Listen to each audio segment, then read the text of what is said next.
আসসালামু আলাইকুম। আসসালামু আলাইকুম ওয়া রাহমাতুল্লাহি ওয়া বারাকাতুহু। লাইভে আসলাম। মেয়েরা যদি সম্ভব হয় আসেন, আমরা একটু দেখা সাক্ষাৎ করি, একটু কথাবার্তা বলি।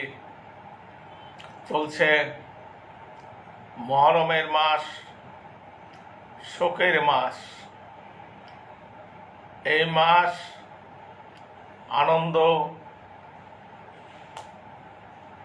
তারপরে কোনো উৎসব, এই জাতীয় কোনো অনুষ্ঠান পারতপক্ষে এড়িয়ে চলাই ভালো। কারণ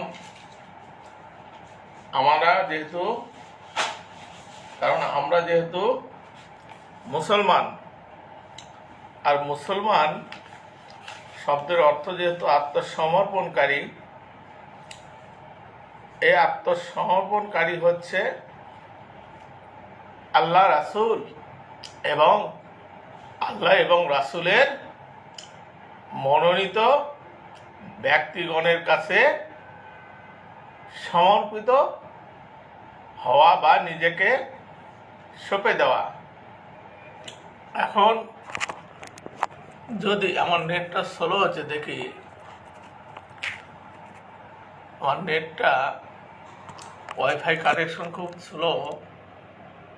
তা আমি পাশাপাশি আমার মোবাইলের এমবিটাও দিয়ে রাখলাম, যে ইনকেস যদি আবার কোনো কারণে লাইভ চলাকালীন সময়ে নেটের সমস্যা হয় তাহলে তো একটু সমস্যা হয়ে যাবে।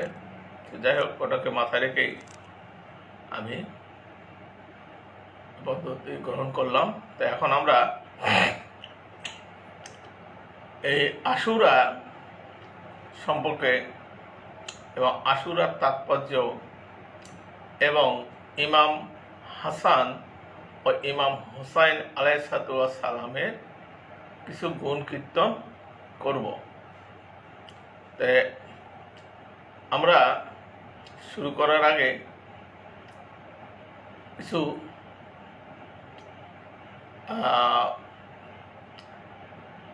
কথা